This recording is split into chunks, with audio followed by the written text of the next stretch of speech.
Her message came at 2:14 a.m. I'm in the hospital. Mental health crisis. Because you won't commit. This is your fault. My hands froze above the keyboard. The glow of the screen cut through the dark like a blade.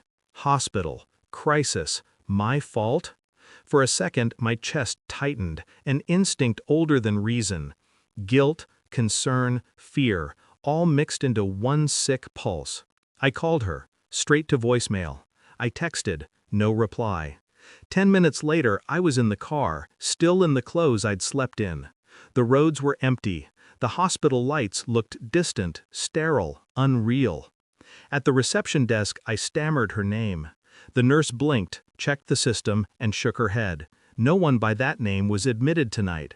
I said it again, slower this time, spelled it. She checked twice. Nothing. My phone buzzed in my hand. Her location sharing popped up. It wasn't the hospital. It was a resort 40 minutes away. I remember gripping the steering wheel so hard my knuckles went white. My mind felt like a frozen lake, calm on the surface, cracking underneath. I told myself, maybe she went there after. Maybe she needed space. Maybe anything but what it really meant. But deep down, I already knew.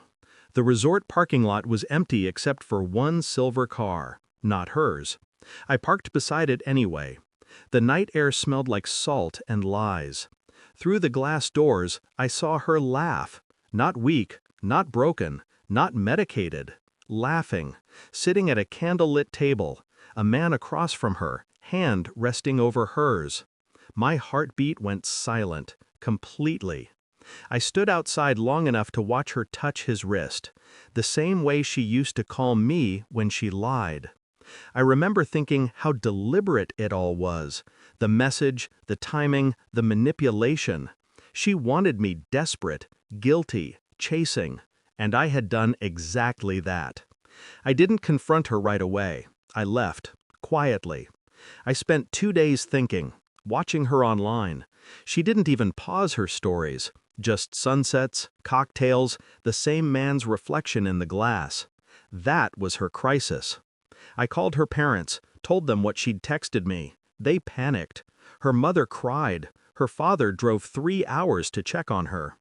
When he found her, perfectly fine, perfectly composed, she spun a story about a misunderstanding. But they didn't look at her the same again. Neither did I. I waited 1 more day. Then I drove back to that resort, this time with roses, and her parents in the back seat. She didn't expect that. When she opened the door, her smile faltered. The man was still inside, shirtless, frozen mid-step. I held out the flowers like a peace offering, calm, controlled. "These are for your recovery," I said, my voice barely above a whisper. Her mother's eyes filled instantly. Her father's jaw tightened. The man slipped quietly into the bathroom. No shouting, no chaos, just silence.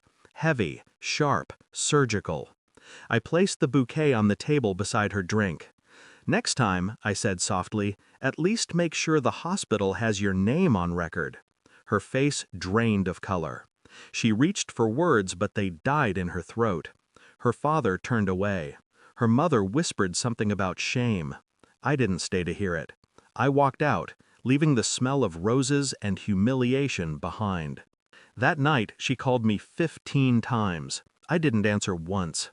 There's something terrifying about realizing how well someone can mimic love, how they can twist care into control, affection into leverage. But there's also something freeing in silence, when the noise of their manipulation finally collapses. I didn't block her. I didn't need to. She needed my reaction more than I ever needed her apology. People think revenge is loud, explosive. It isn't. It's standing in the wreckage of someone's performance and refusing to play your part anymore. A week later, I got a delivery. Roses. No note. Just the same brand I'd left on that resort table. I didn't even open the card. I threw them in the trash, still tied with ribbon. For the first time in months, I slept without checking my phone. Because sometimes walking away isn't weakness. It's the final act of power. And in that silence, She finally understood what it meant to lose control.